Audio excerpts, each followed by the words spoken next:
입니다. 환영합니다. 축복합니다. 환영합니다. 축복합니다.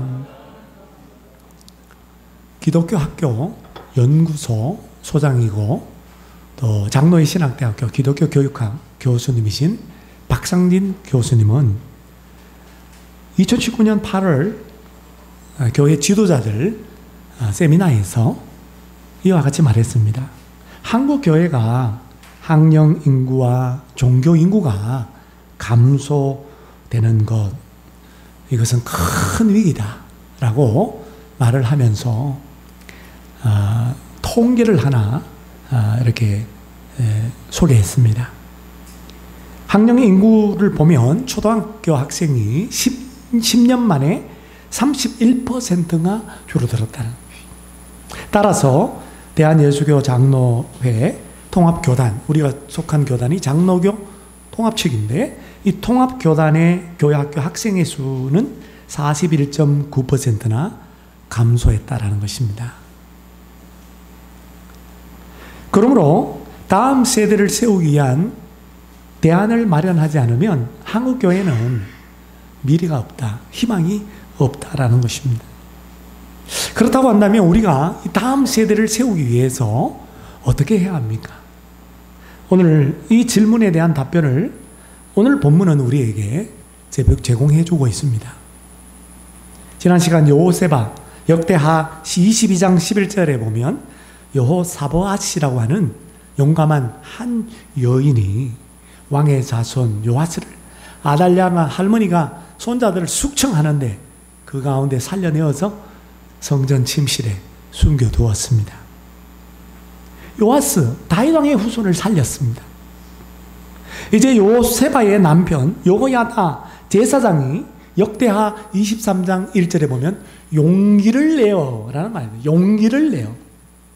용감한 부인처럼 남편 여호야다 제사장도 용기를 내어 왕의 자손 요아스를 아달랴가 6년 동안 통치하고 그 통치가 끝나는 7째 해에 숨겨두었던 요아스를 왕으로 세웁니다. 오늘 본문은 다윗 왕의 자손인 요아스를 왕으로 세우려면 어떻게 해야 하는가? 각각 어떻게 해야 되는가? 이것을 우리에게 말씀합니다.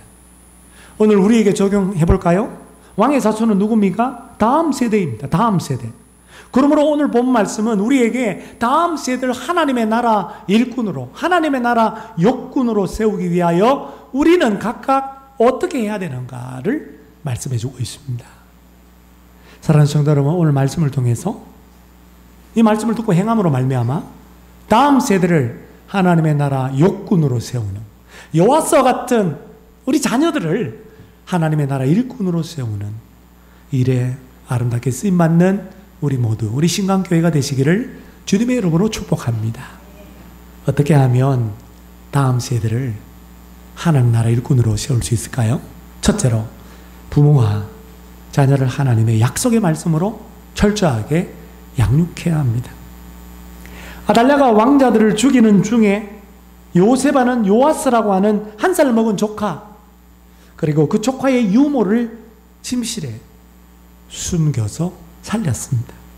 그날 이후로 요아스의 유모는 자신의 젖가슴을 꺼내어서 아달랴의 눈을 피해서 여왕의 눈을 피해서 몰래 어린 요아스에게 젖을 물리고 젖을 먹입니다. 유대인의 젖되는 시기는 3살부터 많게는 7살까지 젖을 먹이는 거예요. 그러니까 요아스는 성전에 숨어있는 6년 내내 또는 적어도 4, 5살까지는 아마도 유모의 젖을 먹었습니다. 아달랴가 6년 동안 나라를 통치하는 동안 요아스의 유모는 아달랴의 그 무시무시한 그 눈길을 얼마나 오랫동안 피하면서 가슴 조이며 요아스에게 젖을 먹였겠습니까? 아무튼 어린 조카 요아스는 유모의 젖을 먹으면서 자기도 모르게 점점 몸집이 커가고 키가 자라게 되었습니다. 성전에서 말이죠.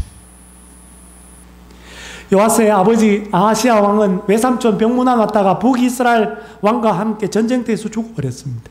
성경을 아무리 읽어봐도 요아스의 어머니에 대한 기록이 없어요. 죽었던지 없었나 봐요. 그러므로 이 왕의 자손 하나밖에 없는 다윗 왕의 후손 요아스를 살리기 위해서 요아스의 유모, 요아스의 고모, 즉 여호야다 제사장과 여호세바가 나섰어야만 했습니다. 이 요아스를 키워야만 했습니다. 그렇다면 요아스의 고모인 여호야다 제사장 이 부부가 어떻게 6년 동안 아달라의 눈을 피해서 이 조카 요아스를 키웠을까요?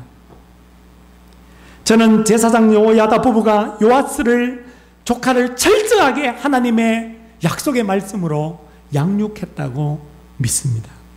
왜냐하면 이 부부는 아달라 6년 통치하고 7년째 되던 해 요아스가 왕이 되지만 요아스는 7살밖에 안 돼요. 7살밖에 된 왕이 무슨 개혁을 하겠습니까?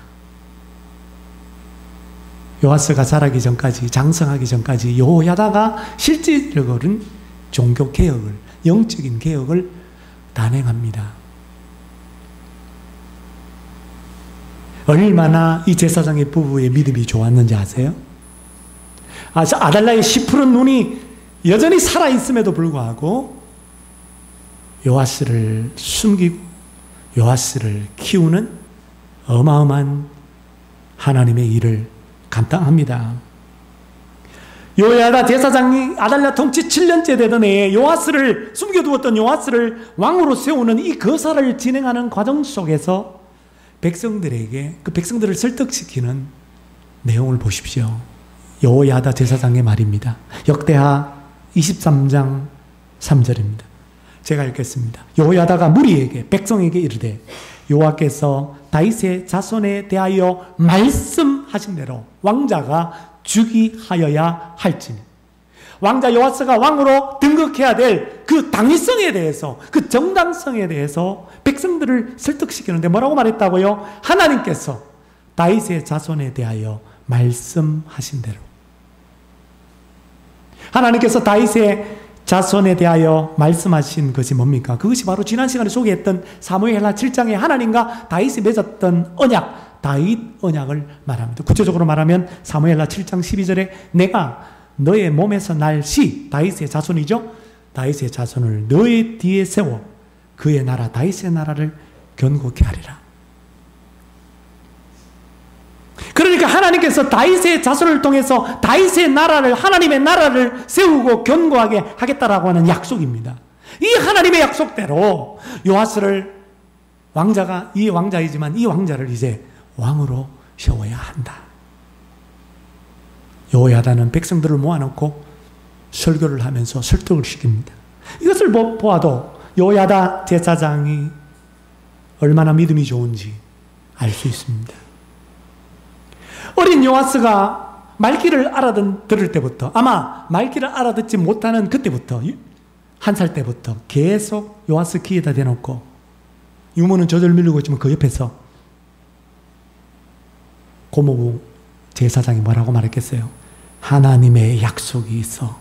너를 향한 하나님의 약속이 있어. 너를 통하여 다윗의 나라를 세우고 견고하게 할 거야. 그 다윗의 언약을 그 어린 귓가에다가 들려주면서 하나님의 약속의 말씀에 근거하여 양육을 했을 것입니다. 그래서 요아스는 1살 때부터 고모부의 말을 들으면서 점점 커가면서 자기 정체성에 대한 인식을 하게 됩니다. 자기의 사명을 깨닫게 됩니다. 그게 뭡니까? 나는 앞으로 이 다윗왕, 우리 조상 뒤를 이어서 이스라엘의 가장 위대한 왕의 뒤를 이어서 이스라엘의 이 나라, 다윗의 나라를 다스리는 왕이 될 거야. 왕이 될 사람이야. 뿐만 아니라 하나님의 약속의 말씀대로 이 다윗의 나라를 견고하게 세울 사람이야. 그렇게 생각했을 것입니다. 결국 요아스 나이 7세가 왕이 되고 성경에 보면 역대기를 읽어보면 결혼합니다. 결혼하고 자녀를 낳고 장성한 후에 그때부터 아달랴의 아들들이 파괴했던 여호와의 성전을 고치는, 수리하는 그 일을 하게 돼요. 요야다는 요아스가 정면으로 나서서 성전을 수리하기 전에 요야다는 종교개혁을 합니다. 바알의 우상을 철폐하고 예후처럼 바알의 신당을 무너뜨리는 그 일을 해야 하는 거예요. 요아스의 영적인 개혁, 이스라엘의 놀라운 부흥은 철저하게 하나님의 약속의 말씀으로 요아스를 양육했던 요야다 제사장 덕분입니다. 요야다의 양육으로 말미암아 요아스는 나는 누구인지, 나는 앞으로 무슨 일을 해야 하는 사람인지를 분명히 알았기 때문에 그가 나이가 들어서 성숙하여서 영적인 개혁을, 성전을 수리하는 일을 할 수가 있었던 거예요. 그러므로 우리가 다음 세대를 하나님의 나라의 역군으로 세우려면 반드시 가정의 부모가 먼저 요야다 부부처럼 자녀를 하나님의 약속의 말씀으로 철저하게 양육해야 합니다. 그래서 자녀로 하여금 나는 누구인지, 나는 하나님의 왕이요, 하나님의 자녀, 나는 무슨 일을 해야 하는지, 나는 하나님의 나라의 일꾼으로 하나님의 나라를 확장하고 하나님의 나라를 견고하게 하는 일에 쓰임받을 왕의 자녀야 라고 하는 이 자기 정체성과 자기 사명을 깨닫게 해줘야 하는 것입니다. 하나님의 약속의 말씀을 철저하게 가르침으로 말미암아 영국 감리교의 창시자, 사실은 요한 웨슬레가 창시한 게 아니라 후손들이 감리교를 만들었는데, 이 요한 웨슬레의 어머니 수산나, 요한 웨슬레의 또 형제는 찰스 웨슬리라고. 찰스 웨슬리는 찬송가를 많이 지었고, 하여튼간에 이 가문이 명문 가문이에요. 믿음의 가문이에요. 비록 가난했지만. 근데 이 자녀들을 잘 양육했던 어머니 수산나의 신앙교육은 너무나도 유명합니다. 수산나 어머니가 애들을 많이 낳았어요. 20명 넘게 낳았는데 옛날이니까 죽어버렸어. 일찍 죽어버리고 10명이 넘는 자녀를 13명, 10명 정도 기록에 보니까 10명이라고도 하고 13명이라고 하는데 낳아서 키웠는데 너무 가난한 거예요. 남편이 무능력해요. 직접 집에서 애를 키웁니다. 그러니까 요즘 말로 말하면 홈스테이, 집에서 이제 홈스쿨링을 한 거죠. 요한 웨슬리가 5살 때 성경책을 펴놓고 창세기부터, 글을 모르잖아요. 창세기를 읽으면서 글을 가르쳐줘요. 엄마가. 학교 못 가니까. 글자를 가르쳐줘요. 문자를 가르쳐줘요. 그리고 성경을 가르쳐줘요. 몇 살부터? 5살부터. 요한 웨슬리만 그런 게 아니에요. 다른 자녀 형제들도 다 그렇게 키운 거예요. 그대의 자녀 교육에 있어서 특이한 점이 있어요. 27가지 교육 원칙을 정해놓고 그 27가지를 다 지키는 거예요. 나중에 한번 여러분 찾아보십시오. 수산나의 교육의 27가지 원칙. 아주 그냥 스파르타식으로 신앙훈련을 시켰어요. 어릴 때부터. 특이점이 뭐냐면 하루 일과 가운데 저녁 기도회가 한 2시간 정도 있는데 저녁 기도회를 마치면 종을 쳐요.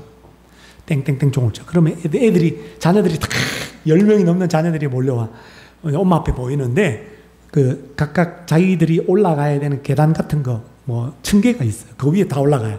이름 다 적혀 있어요. 거기 순서대로 쫙 13명이 올라가요. 그러면 엄마가 진지한 목소리로 이렇게 말합니다. 너희는 누구냐? 이렇게 큰 소리를 안 했겠죠? 아무리 스파르타식으로 엄마가 신앙교육 시켰다고 그래도 너희는 누구냐? 자녀들에게 물으면 자녀들이 말합니다.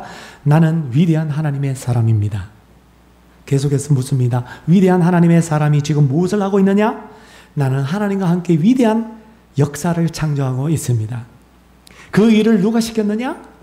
우리를 위대하게 쓰시기를 원하시는 위대한 하나님이 시키셨습니다. 그걸 다 같이 아멘. 엄마하고 자녀들이 다 아멘 하고 그제서야 잠자리에 드는 거예요. 이 문답을 매일 밤마다 잠자기 전에 자녀들하고 주거니 받거니 하면서 했다고 그래요. 이 문답의 내용을 가만히 보면 성경에 나오는 약속의 말씀에 근거해서 자녀들에게 질문하고 자녀들이 답하도록 한 거예요. 이 문답을 통해서 자녀들은 나는 하나님의 위대한 역사를 창조하고 있는, 하나님과 함께 동력하고 있는 하나님의 위대한 사람이야. 어릴 때부터 이 정체성을 가지고 살았고, 그 정체성을 나이가 들어서 믿음으로 잘 자라 드러내었던 것입니다. 그게 사명자의 삶이었던 거예요. 사랑하는 여러분, 부모 되시는 여러분, 우리 자녀들이 잠자리 들 때 자녀들에게 무엇을 질문하고 무엇을 말하십니까? 내일 시험 기간인데 공부했냐? 선생님이 내준 숙제 다 했어? 샤워했어? 이빨 닦았어? 이렇게 질문하지는 않습니까? 스마트폰 그만 먹고 빨리 자라! 라고 말하지는 않습니까? 이 모든 말들이 무슨 소용이 있어요? 자녀들에게 잔소리로 들릴 뿐입니다. 다음 세대를 하나님의 나라의 역군으로 우리가 세우기 위하여 먼저 1차적인 교육, 신앙교육의 책임은 부모가 감당해야 되는데, 부모가 여호야다, 여호세밧 이 제사장 부부처럼 하나님을 대신하여서 이 자손을, 이 왕의 자손을 하나님의 약속의 말씀으로 철저하게 부지런하게 양육해야 될 줄로 믿습니다.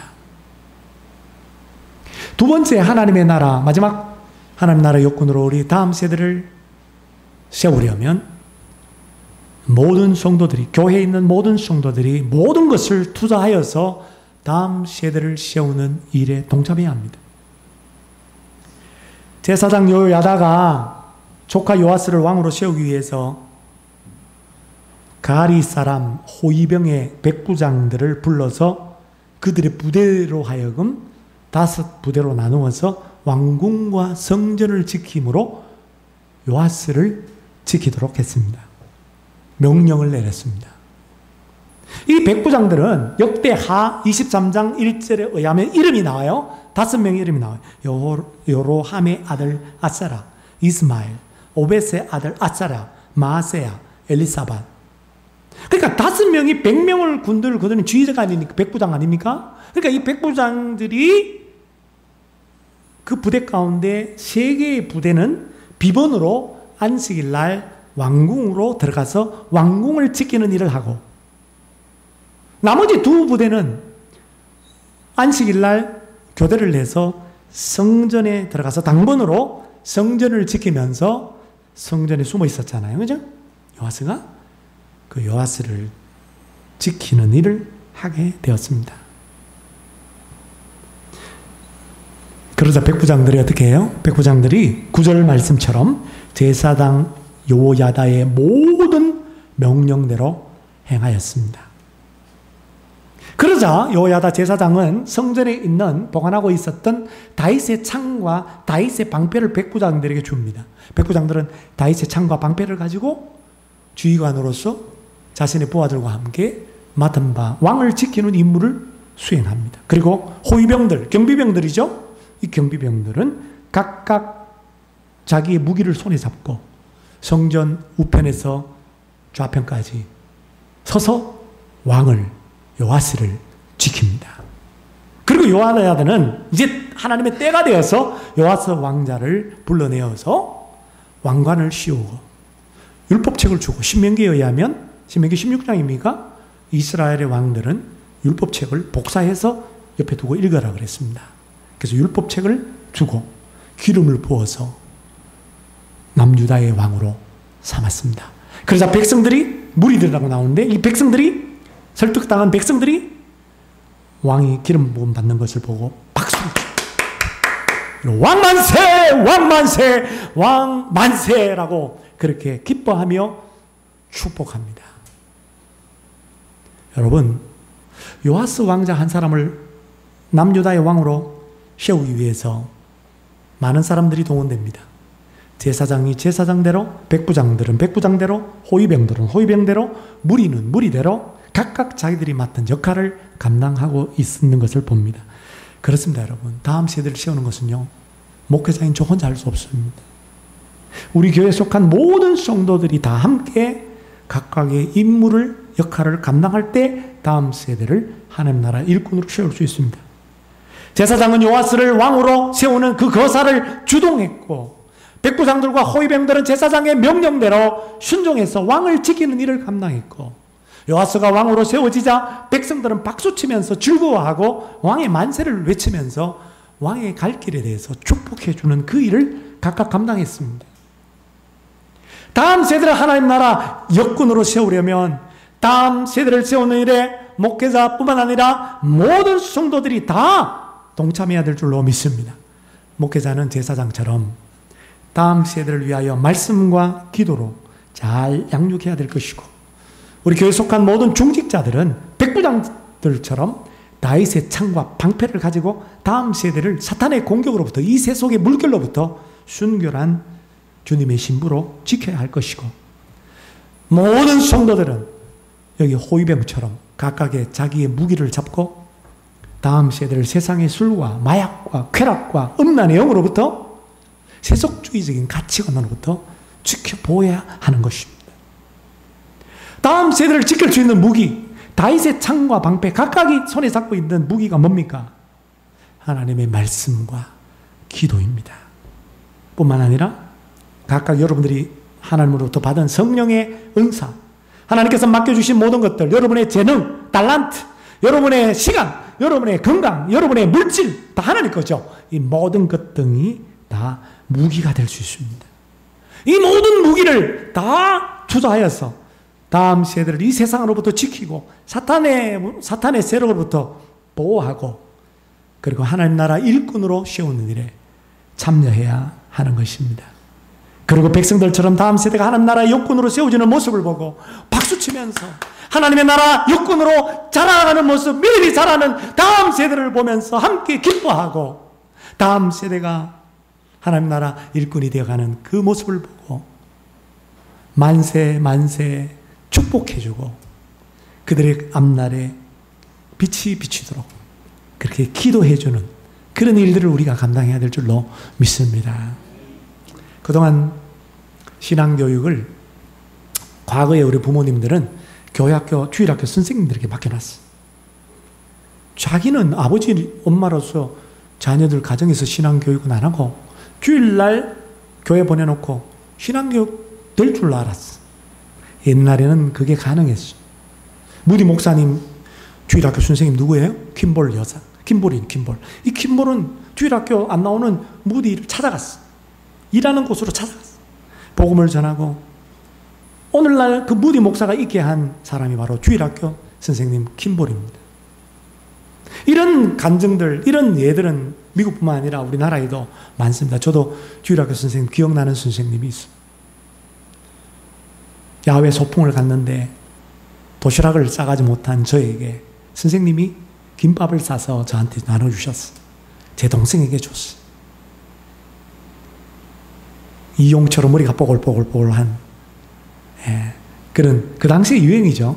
그 남자 선생님이었는데, 총각 선생님이었는데, 이름은 지금 기억이 안 나는데 그분의 사랑을 지금도 저는 기억하고 있습니다. 주일학교 선생님은 이래야 된다. 따뜻한 사랑을 가지고 있어야 된다. 그런데 오늘날 신앙교육의 책임을, 자녀들의 신앙교육을 선생님들에게 맡겨서는 불가능합니다. 여러분 한번 생각해 보십시오. 교회학교 선생님이, 주일학교 선생님이 우리의 자녀들을 만나는 시간은 일주일에 1시간, 짧게는 30분. 그런데 우리 아이들이 7일 동안 168시간을 보낸 세상 속에서 168시간 가운데 1시간을 가지고 주일학교 선생님이 아무리 헌신된 분이고 믿음 좋은 분이라 할지라도 그 1시간 가르쳐가지고 어떻게 우리 자녀들이 다음 세대들이 하나님 나라 일꾼으로 자라고 세워줄 수 있겠습니까?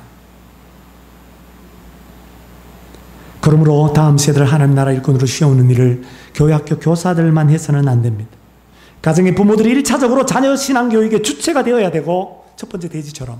그리고 교회의 목회자뿐만 아니라 교회의 모든 직분자들뿐만 아니라 모든 성도들이 다음 세대를 세우는 일에 올인해야 되고 적극적으로 각각의 무기를 잡고 동참해야 될 줄로 믿습니다.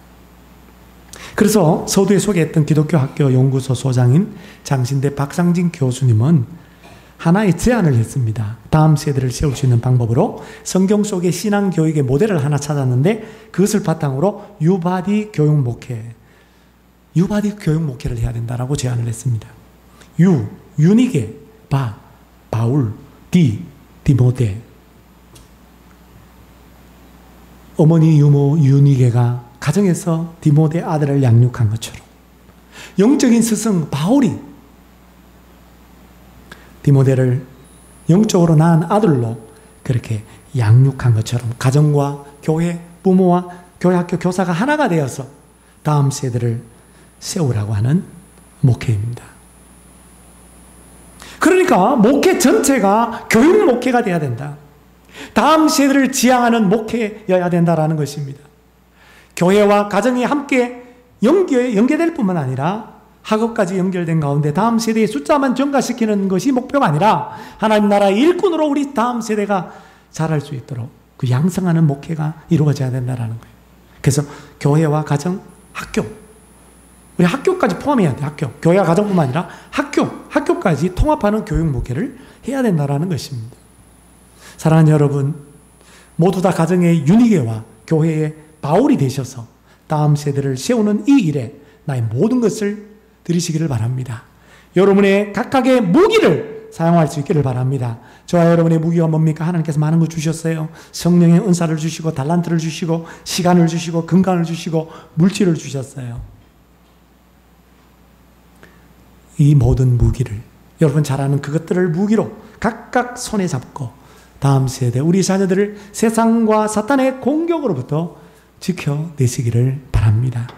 하나님 나라의 여건으로 세워지는 세대를, 다음 세대를 보면서 우리의 사랑하는 자녀를 보면서 박수치면서 응원하고 만세 주님의 이름으로 God bless you 축복하시기를 바랍니다. 무엇보다도 기도로 다음 세대를 하나님 나라 여건으로 세우는 일에 모두 참여할 수 있기를 바랍니다. 저희 사모가 인도하는 MIP, Mother in Prayer, 기도하는 엄마들 모임이 우리 한국교회에 많이 퍼졌어요.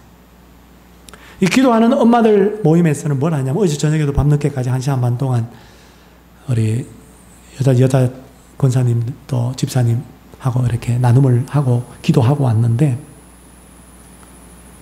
우리 다음 세대 청년들 기도 제목 받아 기도합니다. 그리고 자녀들 기도 제목 기도하고 자녀들의 학교 선생님 위해서 기도하고 이 자녀들 맡고 있는 신앙을 책임지는 주일학교 선생님을 위해서 기도하는 그런 기도회입니다. 어머니 기도회. 여러분 우리 모두가 다 다음 세대를 하나님 나라 일꾼으로 세우기 위해서 기도할 수는 있잖아요. 내 자녀만을 위해서 기도하지 말고 우리 교회는 희망이 있습니다. 다음 세대 우리 청년들이 30명이에요. 오늘 청년들 주관으로 체육대회를 해요. 얼마나 미안한지 몰라요. 우리가 늑득이 안 돼가지고 청년들한테 맡겼어요. 청년들의 아이디어가 너무 좋고 청년들이 너무너무 교회를 섬기고 싶은 그런 마음으로 회장은 신경을 많이 썼다고 그래. 얼마나 감사한지 몰라요. 여러분을 위한 잔치를 우리 청년들이 준비했는데 함께 참여해서 함께 기쁨을 나누고 우리 청년들을 많이 격려해 주시고 응원해 주시기를 바랍니다. 기도로, 특별히 기도로. 마지막으로 우리 다음 세대를 위한 기도문을 제가 인터넷에 찾아서 인용을 합니다. 같이 한번 이 기도를 올려드리면서 설교를 마치겠습니다. 다 같이 기도합니다. 교회를 사랑하시고 신이 다스리시는 하나님, 구원의 은혜를 뜻있게 하시고 믿음으로 살아가게 하시니 감사합니다. 주님의 사랑으로 시작된 교회가 주일 학교의 위기를 맞고 있습니다. 어른 성도를 위한 활동과 시설에 집중한 탓에 주일 학교를 배려하지 않고 돌보지 못했습니다. 당연하게 여긴 다음 세대의 부흥을 안일하게 방치하고 준비하지 않았습니다. 믿음의 세대를 위해 기도하지 않은 죄를 용서하여 주시옵소서. 세상적 엘리트 의식에 사로잡혀 믿음보다 성적을 우선시했습니다. 믿음 생활은 대학 가서 하면 된다고 어리석고 교만한 지도를 했습니다. 다음 세대에 대한 성경적 가르침을 무시하고 삶과 신앙을 분리시키는 잘못된 교육을 회개합니다. 그럼에도 다음 세대를 향해 헌신하는 사역자들을 기억하시고 물질과 시간, 기도와 강구를 아끼지 않는 교회를 축복하여 주시옵소서. 다음 세대를 양육할 때 성령님께서 역사하여 주시옵소서. 이 세대를 본받지 않는 구별된 세대로 자라게 하시고 마음을 새롭게 하시는 성령님의 인도함을 받게 하옵소서. 다니엘과 같은 믿음의 세대가 일어나게 하시고 엘리야와 같은 기도의 세대가 일어나게 하옵소서. 요셉과 같이 선한 영향력이 있는 순결한 세대가 일어나게 하시고 다윗과 같이 하나님을 사랑하는 예배의 세대가 일어나게 하옵소서. 성경적 가르침을 벗어난 세상 가치관을 분별하게 하시고 비진리를 따라 죄를 합리화하는 문화와 풍조를 거부하고 순결하고 거룩한 문화로 선한 영향력을 전하게 하옵소서. 더욱 예수님을 닮은 그리스도의 세대가 일어나게 하옵소서. 청년과 청소년, 유초등과 유아 유치까지 말씀과 기도로 무장되게 하시고 학교와 학원 속한 모든 곳에서 예배 모임이 일어나게 하옵소서. 다음 세대에게 비전을 주시고 하나님 나라를 보게 하옵소서. 그리하여 대한민국의 다음 세대가 부흥하게 하여 주시옵소서. 다음 세대를 축복하오며 예수 그리스도의 이름으로 기도합니다. 아멘. 다 같이 주여 한번 부르고 합심해서 기도할 때 오늘 이 기도문처럼 우리가 너무나도 자녀의 신앙교육에 소홀히 했음을 깨닫습니다.